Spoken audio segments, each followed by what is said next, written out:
नवाब नगर में एक सेठ और सेठानी रहा करते थे। सेठ का अनाज का बहुत बड़ा व्यापार था, जिसके कारण उसके यहाँ काफी सारे मजदूर भी काम करते थे। धन दौलत की कमी नहीं थी, फिर भी सेठ एक नंबर का भ्रष्ट और चालबाज आदमी था। सेठ के व्यवहार से बिल्कुल उलट उसकी पत्नी शांति बहुत ही अच्छी और दयालु महिला थी। जल्दी जल्दी हाथ चलाओ और ये बोरे उठाकर गोदाम के अंदर पहुंचाओ, नहीं तो तुम सबकी आज की दिहाड़ी नहीं मिलेगी। सबके सब एक नंबर के कामचोर हो। सेठ अपने मजदूरों पर बहुत अत्याचार करता था और दिन भर काम कराने के बाद भी अक्सर छोटी छोटी बातों पर उनकी दिहाड़ी काट लेता था। तनख्वाह वाले दिन सभी मजदूर अपनी अपनी मजदूरी लेने के लिए लाइन लगाकर खड़े हुए थे। जल्दी जल्दी यहाँ अंगूठा लगाओ और अपनी तनख्वाह लेकर चलते बनो। आप ये क्या कर रहे हैं? इनसे अधिक रुपयों पर अंगूठा लगवाकर इन्हें कम रुपया क्यों दे रहे हैं? भगवान के लिए इन गरीबों के साथ अन्याय मत करिए। अरे भाग्यवान, तुम बस अपने काम से काम रखो। व्यापार संभालना मेरी जिम्मेदारी है। अगर सारी दौलत इन गरीबों में बांट दूंगा तो मैं भी इनकी तरह हो जाऊंगा। लेकिन वो इनके हक का पैसा है, आप इस तरह से हेरा फेरी कैसे कर सकते हैं? मैंने तुमसे कहा ना जाओ और जाकर अपना काम करो, मुझे मेरा काम मत सिखाओ। कुछ दिन बाद सेठानी देखती है कि सेठ गेहूं की बोरियों में कंकड़ और सड़ा हुआ अनाज मिला रहे हैं। सेठ जी, आप क्या कर रहे हैं? गेहूं की बोरियों में ये सड़ा हुआ अनाज क्यों डाल रहे हैं? ये तो बहुत गलत बात है। अरे तो क्या इतना सारा गेहूं कूड़े में फिकवा दूं? मिलावट करने से मेरा ये सड़ा हुआ अनाज भी बाजार में चल जाएगा और इसके बदले कुछ धन भी मिलेगा। सेठानी सेठ के इस तरह चोरी और हेराफेरी करने से बहुत परेशान थी। वह गांव के गरीब मजदूरों की मदद करना चाहती थी, लेकिन पति के कारण कुछ बोल नहीं पाती थी। एक दिन एक मजदूर रोता हुआ सेठ के पास आता है। सेठ जी, मेरी पत्नी बहुत बीमार है, मुझे कुछ रुपयों की जरूरत है, कृपा करके मेरी मदद कीजिए, नहीं तो वो मर जाएगी। सेठ जी, तेरी पत्नी मरे या जिए उससे मैं क्या करूं? मैंने यहाँ कोई खैरात थोड़ी खोल रखी है। चलो जाओ यहाँ से, मेरा समय खराब मत करो। एक गरीब मजदूर की मदद कर दीजिए ना। आपकी तिजोरी में इतना धन भरा पड़ा है, अगर किसी गरीब की मदद कर देंगे तो वो आपको दुआएं देगा। तुम बेकार की बातें करके मेरा दिमाग खराब मत करो। जाओ जाकर अपना काम करो। उसी रात गांव में एक दाढ़ी वाला आदमी आता है। श्यामू, ये लो रुपए और अपनी पत्नी का इलाज करो। लेकिन मैं तो आपको जानता भी नहीं हूँ, कौन है आप और मेरी मदद क्यों कर रहे हैं? बस इतना समझ लो कि ये तुम्हारे ही रुपए हैं जिन्हें मैं लौटाने आया हूँ। अब तुम ज्यादा मत सोचो और अपनी पत्नी का इलाज करवाओ। इतना कहकर वो दाढ़ी वाला आदमी वहाँ से चला जाता है। ये कोई इंसान नहीं हो सकता, जरूर कोई मसीहा है जिसे भगवान ने हमारी मदद के लिए भेजा है। धीरे धीरे पूरे गांव में यह खबर फैल जाती है कि मुसीबत के समय श्यामू की मदद करने के लिए कोई मसीहा आया था। कुछ दिन बाद एक मजदूर सेठ के पास आता है। सेठ जी, मेरी बेटी की शादी है, मुझे उसकी शादी के लिए रुपयों की जरूरत है। मैंने सारा जीवन आपके यहाँ काम किया है, भगवान के लिए मेरी मदद कर दीजिए। मैं मजदूरी करके आपकी पाई चुका दूंगा। जब देखो कोई ना कोई यहाँ पैसे मांगने के लिए आ जाता है, हैं? अरे मैंने यहाँ कोई भंडारा खोल के नहीं रखा है। जाओ और जाकर अपना काम करो, नहीं तो काम सभी हाथ धो बैठोगे। सेठ की बात सुनकर बेचारा गरीब आदमी वहाँ से लौट जाता है। उस रात फिर से वही दाढ़ी वाला आदमी उस गरीब आदमी के घर आता है। ये लो, तुम्हारी बेटी की शादी के लिए कुछ रुपए रख लो और धूमधाम से अपनी बेटी की शादी करो। मैं आपका एहसान कैसे चुकाऊंगा? आपका बहुत बहुत धन्यवाद। आपने मेरी मदद तो कर दी, लेकिन गांव में बहुत से लोग हैं जिन्हें आपकी मदद की जरूरत है। क्या कोई ऐसा तरीका है जिससे हम आपसे मदद मांग सकें? जिसको भी मदद की जरूरत हो वो मंदिर में एक चिट्ठी शिव जी की मूर्ति के सामने छोड़ जाए, उसका पैगाम मुझ तक पहुंच जाएगा और मैं उसकी मदद करने जरूर आऊंगा। गरीब आदमी दाढ़ी वाले की बात सुनकर बहुत खुश हो जाता है और गांव में सभी को मसीहा के बारे में बताने लगता है। आधी रात को आने वाले इस गरीबों के मसीहा का पूरा गांव भक्त हो गया था। भाइयों, मुझे तो लगता है कोई ईश्वर का रूप है जो हम जैसे गरीबों की मदद करने के लिए धरती पर आया है। अरे मुझे तो कोई छलावा या भूत प्रेत लगता है, क्योंकि ये बस रात में ही दिखाई देता है। अगर इंसान होता तो दिन में नहीं आता। अरे भाइयों, ये कोई बहरूपिया है बस, कहीं कोई चोर डकैत तो नहीं है। गांव में तरह तरह की बातें हो रही थी। ये आदमी चाहे जो भी था, लेकिन गांव वालों के लिए अब वही उनका मसीहा था, जो हर संकट में उनके साथ खड़ा हो जाता था। धीरे धीरे मसीहा की खबर सेठ के कानों तक भी पहुंचती है। हैं? क्या मसीहा मसीहा लगा रखा है? हैं? मैं भी तो देखूं, ऐसा कौन सा मसीहा इस गांव में पैदा हो गया जो दोनों हाथों से अपनी दौलत लुटाकर गरीब भूखमरों की मदद कर रहा है। ऐसा सोचकर सेठ एक चिट्ठी में गरीब आदमी बनकर मसीहा से मदद की गुहार लगाता है और उस चिट्ठी को शिवजी की मूर्ति के सामने रखकर अपने घर लौट आता है। घर पहुंचकर सेठ को अपने रुपयों से भरी तिजोरी की याद आती है और वो तिजोरी खोलकर उसमें रखे रुपयों को गिनने लगता है। मेरी तिजोरी में तो पूरे 20 लाख रुपए रखे हुए थे, लेकिन अब इसमें 15 लाख रुपए ही हैं। इसमें से 5 लाख रुपए कहाँ गए? तिजोरी की चाबी तो सिर्फ मेरे पास ही रहती है। तिजोरी कहीं से टूटी भी नहीं है, फिर इसमें से रुपए कैसे निकले? तिजोरी की सुरक्षा के कारण ही, इसके कारण ही मैंने घर में नौकर चाकर नहीं रखा है। फिर तिजोरी में रखा धन गायब कैसे हो गया? अपनी तिजोरी से रुपयों को गायब होते देखकर सेठ की नींद ही उड़ गई थी। रात हो चुकी थी, लेकिन अब तो उसका मसीहा से मिलने का मन भी नहीं कर रहा था। फिर भी सेठ तय समय पर मंदिर के पीछे पहुंच जाता है। सेठ, तूने चिट्ठी में लिखा था कि तुझे अपने बच्चे के इलाज के लिए रुपयों की जरूरत है, लेकिन तू तो खुद ही एक लखपति आदमी है। फिर यूं झूठ बोलकर मुझे यहाँ बुलाने का क्या मतलब है? मैं तो बस देखना चाहता था कि आखिर ये मसीहा कौन है। अगर तू सच में गरीबों का मसीहा है तो सच सच बता कि इस दाढ़ी के पीछे छिपा तेरा असली चेहरा और पहचान क्या है।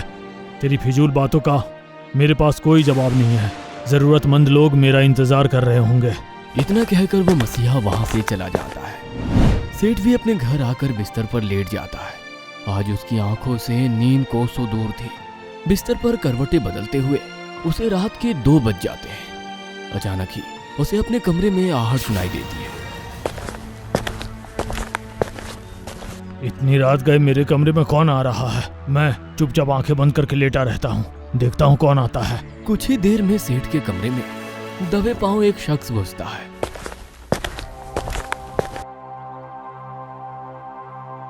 और तिजोरी खोलने लगता है। सेठ पीछे से आकर उसे दबोच लेता है। चोर चोर चोर, मैंने चोर को पकड़ लिया। सेठ जी, शोर मत मचाइए, मैं कोई चोर नहीं, आपकी पत्नी हूँ। क्या कहा? मेरी पत्नी एक आदमी के वेश में? सेठ जल्दी से कमरे की लाइट जलाता है और चोर अपना असली हुलिया सेठ को दिखाने लगता है। कोई चोर नहीं है यहाँ, मैं हूँ तुम्हारी पत्नी, और जिस मसीहा से तुम अभी मिलकर आए हो वो भी मैं ही थी। आपकी तिजोरी से रुपए लेकर गांव के गरीब मजबूर लोगों की मदद करने वाला आदमी मैं ही हूँ। मैंने कोई गलत काम नहीं किया। मैंने आपको बहुत समझाया कि गरीबों के हक के पैसे मत मारो, लेकिन आपको तो दौलत ने अंधा कर दिया है। कोई रास्ता समझ न आने पर मैंने ये कदम उठाया और गाँव के लोगों के मसीहा बन गई। मुझे माफ कर दो शांति, तुम ठीक कहती थी। गरीबों की हाय नहीं लेनी चाहिए। अब से मैं कभी किसी के साथ गलत व्यवहार नहीं करूंगा और हर संभव मदद करूंगा। उस दिन के बाद से सेठ सुधर गया और वो गरीबों की हर संभव मदद करने लगा। उस दिन के बाद से गांव को एक नहीं 2 मसीहा मिल गए थे। ईमानदार पुलिस वाला। रवीश सूर्यनगर नाम की एक छोटी सी बस्ती में रहता था। रवीश का बचपन बहुत गरीबी और अभाव में बीता था। उसके पिता बचपन से ही उसे जीवन में आगे बढ़ने और कुछ अच्छा करने के लिए प्रोत्साहित करते रहते थे। पिता के प्रोत्साहन का परिणाम रहा कि गरीबी में रहकर भी रवीश हमेशा अच्छे अंकों से पास होता था। रवीश की पढ़ाई खत्म हो गई थी और अब वो एक पुलिस अफसर बनकर अपना और अपने पिता का भाग्य बदलना चाहता था। रवीश दिन रात कड़ी मेहनत करने लगा, जिसका परिणाम ये रहा कि जल्दी ही उसकी पुलिस विभाग में सब इंस्पेक्टर के पद पर नौकरी लग गई। लेकिन उसकी खुशी में शामिल होने के लिए उसके पिता अब दुनिया में नहीं थे। पिता के जाने के बाद रवि अब दुनिया में बिल्कुल अकेला रह गया था। नौकरी लगने के बाद उसने मन ही मन यह निश्चय किया कि वो पिता की नसीहतों को हमेशा याद रखेगा, अपने पद का कभी भी दुरुपयोग नहीं करेगा और जीवन भर ईमानदारी से अपना काम करता रहेगा। धीरे धीरे समय बीता और रवीश की शादी एक अच्छी लड़की से हो गई। शादी के बाद जब रवीश को बेटा हुआ तो उसने मन ही मन अपने बेटे को भी एक ईमानदार पुलिस अफसर बनाने की कसम खा ली। रवीश का बेटा अमन एक चंचल और शरारती बच्चा था। वो अक्सर स्कूल में अपने दोस्तों पर पिता के पुलिस अफसर होने का रौब झाड़ता और उन्हें परेशान करता। बचपन की शरारतें कब गुंडागर्दी में बदल गईं, रवीश समझ ही नहीं पाया। अमन अब 10वीं कक्षा में आ गया था। एक दिन, अरे सौरभ, ये इतना महंगा टैबलेट लेकर तू क्या कर रहा है? चल ये टैबलेट इधर ला। ये क्या बदतमीजी है अमन? ये टैबलेट मुझे मेरे पापा ने दिया है। मुझसे इसे छीनने वाले तुम होते कौन हो? सौरभ की बात सुनकर अमन को गुस्सा आ जाता है और वो उसे एक थप्पड़ मार देता है। मुझसे जुबान लड़ाएगा? हाँ, तुझे पता नहीं है मेरा बाप कौन है? रातों रात तू कहाँ गायब हो जाएगा तेरा पता भी नहीं चलेगा। ले बेटा, अब ये टैबलेट तुझे कभी नहीं मिलने वाला। अमन प्लीज मेरा टैबलेट वापस कर दे। मेरे पापा ने मेरी पढ़ाई के लिए मुझे ये ला कर दिया है। अमन सौरभ का टैबलेट जमीन में पटक कर तोड़ देता है। ये ले तेरा टैबलेट। अमन, ये तूने अच्छा नहीं किया। मैं प्रिंसिपल से तेरी शिकायत करूंगा। सौरभ प्रिंसिपल से अमन की शिकायत करता है। इस अमन ने तो हमारे नाक में दम कर दिया है। हर दूसरे तीसरे दिन कोई ना कोई स्टूडेंट इसकी शिकायत लेकर मेरे पास आता ही रहता है। अब बस बहुत हो गया। आज मैं इसके पापा को बुलाकर इसकी सारी बदतमीजी उन्हें बताकर रहूंगा। प्रिंसिपल अमन के पिता रवीश को अपने ऑफिस में बुलाते हैं। रवीश जी, आप अपने बेटे को समझाइए। वह स्कूल में दूसरे बच्चों के साथ मारपीट करता है और उन्हें आपके पुलिस अफसर होने के नाम पर धमकाता है। कल ही अमन ने उसकी क्लास में पढ़ने वाले एक लड़के का टैबलेट जमीन पर पटक कर तोड़ दिया। वह बच्चा सौरभ एक गरीब परिवार का होनहार बच्चा है। किसी तरह रुपए जोड़कर उसके पिता ने उसे टैबलेट दिलाया था, लेकिन अमन ने एक पल में उसके सारे सपने चकनाचूर कर दिए। ये अमन के लिए आखिरी वार्निंग है। अगर उसके व्यवहार में कोई सुधार नहीं आया तो हमें मजबूरी में उसे स्कूल से निकालना होगा। सर, अपने बेटे की तरफ से मैं आपसे माफी मांगता हूँ और वादा करता हूँ कि आगे से अमन ऐसा कुछ भी नहीं करेगा। मैं उसे समझाऊंगा और उस बच्चे सौरभ के टैबलेट का हर्जाना भी भरूंगा। प्रिंसिपल के मुंह से अमन की शिकायत सुनकर रवीश को बहुत दुख पहुंचता है। उसने जीवन भर कभी भी किसी बेगुनाह या कमजोर व्यक्ति पर अपने पुलिस होने का रौब नहीं झाड़ा था, लेकिन उसका बेटा उसके व्यवहार से बिल्कुल विपरीत हरकतें कर रहा था, जिसके कारण रवीश का मन बहुत दुखी था। घर पहुंचकर, बेटा अमन, तुम्हारी परवरिश में हमसे ऐसी कौन सी भूल हो गई जो तुम अपने विद्यालय में बच्चों के साथ गुंडागर्दी कर रहे हो? एक पुलिस वाले का बेटा होने के नाते तुम्हें तो बाकी बच्चों से ज्यादा अनुशासित होना चाहिए था। अपने पिता की ईमानदारी पर कलंक मत लगाओ बेटा। मेहनत से कमाई हुई इस इज्जत पर पानी मत फेरो। पिता की बात सुनकर अमन दौड़कर पिता के गले लग जाता है और उनसे अपने व्यवहार के लिए माफी मांगता है और वादा करता है कि वो आगे से ऐसी कोई भी गलती नहीं करेगा जिसके कारण उसके पिता का सर शर्म से नीचा हो। समय बीतता जाता है और अब अमन भी अपने पिता की तरह मेहनत करके एक पुलिस ऑफिसर बन जाता है। अमन को पुलिस विभाग में ज्वाइन किए हुए कुछ दिन बीत गए थे। एक दिन उसके पिता रवीश के पास एक फोन आता है। इंस्पेक्टर रवीश बात कर रहे हैं? हाँ, मैं इंस्पेक्टर रवीश बात कर रहा हूँ। कौन बोल रहा है? इंस्पेक्टर साहब, अगर अपने बेटे की जान बचाना चाहते हो तो जैसा हम कहते हैं चुपचाप वैसा ही करते जाओ। क्या बकवास कर रहे हो? कौन हो तुम और कहाँ है मेरा बेटा? क्या किया तुमने उसके साथ? अभी तक तो कुछ नहीं किया, लेकिन अगर तुमने हमारी बात नहीं मानी तो उसके छोटे छोटे टुकड़े करके तुम्हारे घर भिजवा देंगे। अरे कौन हो और क्या चाहते हो? मेरे बेटे को क्यों अगवा किया है तुमने? तुम शायद जानते नहीं, मेरा बेटा खुद एक पुलिस अफसर है। हाँ हाँ, जानते हैं तुम्हारा बेटा पुलिस ऑफिसर है, लेकिन हमारे सामने अच्छे अच्छे अफसरों की हेकड़ी निकल जाया करती है। अब तू काम की बात सुन। अगर अपने बेटे को जिंदा देखना चाहता है तो हमारे अगले फोन का इंतजार करना। इतना कहकर कॉलर अपना फोन काट देता है। ना जाने कौन था और मुझसे क्या चाहता है। कहीं मेरे बेटे को कुछ कर ना दे। रवीश मन ही मन घबरा रहा था कि अचानक फिर से उसका फोन बजने लगता है। इंस्पेक्टर, अपने बेटे को बचाना चाहता है या नहीं? देखो, मैंने तुम्हारा क्या बिगाड़ा है? तुमने मेरे बेटे को क्यों किडनैप किया? मैंने सारी उम्र 1 रुपए की भी रिश्वत नहीं ली है। हमेशा अपना काम ईमानदारी से किया। मेरी तुमसे क्या दुश्मनी है, बोलो?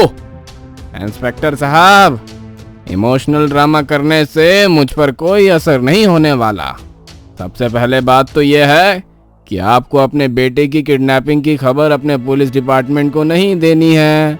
वरना आप अपने बेटे का मुंह फिर कभी नहीं देख पाएंगे। दूसरी बात, आप कोई साधारण पुलिस ऑफिसर नहीं है, नारकोटिक्स के हेड ऑफ ऑपरेशन बन चुके हैं। ये बात मैं बहुत अच्छी तरह जानता हूँ। इसलिए अभी 2 दिन पहले जो आपने ड्रग्स पकड़े हैं, वो ड्रग्स लेकर आपको पुरानी पहाड़ी के पास आना है। वहीं पर आपको आपका बेटा मिल जाएगा। एक हाथ से वो बैग ले लिए और दूसरे हाथ से अपना बेटा ले जाइए। ये कैसी बातें कर रहे हो? वो ड्रग्स विभाग की अमानत है। मैं ये गलत काम कभी भी किसी कीमत पर नहीं करने वाला हूँ।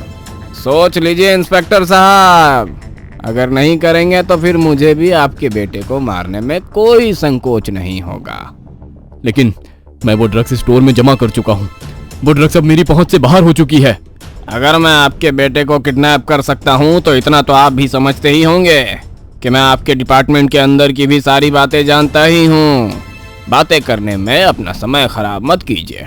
अगर कल शाम तक आप ड्रग्स लेकर काली पहाड़ी तक नहीं पहुँचे तो परसों सुबह आपके बेटे की लाश आपके घर पहुँचा दी जाएगी। कॉलर इतना कहकर फोन रख देता है। रवीश अपने इकलौते बेटे को अपनी ईमानदारी के कारण मरते हुए नहीं देख सकता था, लेकिन अपनी 30 साल की ईमानदारी को एक पल में ताक पर रखना भी उसके लिए आसान नहीं था। उसका ज़मीर चोरी करने के लिए गवाही नहीं दे रहा था। काफी देर तक सोच विचार करने के बाद रवीश एक प्लान बनाता है और फोन पर किसी से बात करने लगता है। अगले दिन शाम के ठीक 7 बजे रवीश काले रंग का बैग लेकर अपनी गाड़ी में रखता है और अकेले ही काली पहाड़ी की ओर निकल जाता है। किडनैपर के बताए अनुसार पीपल के पेड़ के पास पहुंचकर वो बैग वहां रख देता है और अपनी गाड़ी के अंदर बैठकर इंतजार करने लगता है। कुछ देर बाद दूसरी तरफ से दौड़ता हुआ उसका बेटा उसके पास आता है। तभी रवीश का फोन बजने लगता है। रवीश बाबू, आपका बेटा आपके पास पहुंच गया होगा। अब आप भी अपनी गाड़ी लेकर यहाँ से 9-2-11 हो जाइए। मेरे बेटे को सही सलामत छोड़ने के लिए आपका बहुत बहुत धन्यवाद। रवीश गाड़ी लेकर आगे बढ़ जाता है। तभी वो अपना फोन निकालकर अपने दोस्त शर्मा को कॉल लगाता है। पापा, ये क्या किया आपने? आपने बैग में चिप क्यों लगाई? और आपने उस बैग में नकली ड्रग्स क्यों दिए? क्या आपको मेरी जान की कोई परवाह नहीं है? अगर वो मुझे कुछ कर देते तो? बेटा अमन, मुझे तुम्हारी चिंता है, तभी तो मैं तुम्हें छुड़ाने यहाँ तक आया हूँ। 30 साल का अनुभव है मुझे। तुम चिंता मत करो, तुम बिल्कुल सेफ हो। पापा की बात सुनकर अमन कुछ बेचैन सा हो जाता है और तुरंत अपना फोन निकालकर किसी को मैसेज करने लगता है। बेटे को फोन में मैसेज टाइप करते देख रवीश झट से उसका फोन छीन लेता है। सारा प्लान चौपट हो गया। तुम लोग बैग को हाथ मत लगाना, निकलो वहां से। बेटा, ये किसे भेज रहे हो? किसका प्लान चौपट हो गया? पापा, वो यही कहना चाहते हो ना बेटे कि ये सब तुम्हारी ही प्लानिंग थी? तुम्हें पता चल गया था कि मैंने 50 करोड़ के ड्रग्स पकड़े हैं, इसलिए तुम इन ड्रग्स को पाने के लिए इतनी नीचे गिर गए। ठीक कहा ना इंस्पेक्टर अमन? हाँ, ठीक कहा। मुझे आपकी तरह ईमानदार बनकर जीवन भर भिखारियों की तरह सीलन वाले सरकारी मकान में नहीं रहना था पापा। मैं अच्छी जिंदगी जीना चाहता हूँ। आपने तो अपनी जिंदगी जी ली। क्या चला जाता अगर आप वो ड्रग्स दे देते तो? बेटा, मैंने उम्र भर सर उठाकर नौकरी की है। रिटायरमेंट के समय ये नीच काम करके अपने मुंह पर कालिख नहीं पोंछ सकता था। प्लानिंग तो तुमने अच्छी की थी, लेकिन कल अपने अकाउंट से पेमेंट करके तूने गलती कर दी, क्योंकि मेरे फोन पर भी तेरा मेल ऑन है और हर ट्रांजैक्शन का अपडेट मेरे पास आ जाता है। उसी समय मेरा दिमाग घूम गया कि मात्र 1200 रुपए की पेमेंट तेरे अकाउंट से इस समय कैसे हुई। मुझे शक हुआ कि कहीं तू खुद ही तो सारा खेल नहीं खेल रहा है। बस तभी मैंने पूरा प्लान बना डाला। अब तेरा खेल खत्म। You are under arrest. आप अपने बेटे को अरेस्ट करोगे पापा? दुनिया को क्या मुंह दिखाओगे? दुनिया मेरी ईमानदारी की मिसाल देगी बेटा, उसकी चिंता तुम मत करो। इतना कहकर रवीश अमन को हथकड़ी पहनाकर थाने ले जाता है। अपने बेटे को मुजरिम के रूप में सामने देखकर भी रवीश ने ईमानदारी का साथ नहीं छोड़ा। इस तरह वो ईमानदारी की मिसाल बनकर हमेशा के लिए आदर्श बन गया।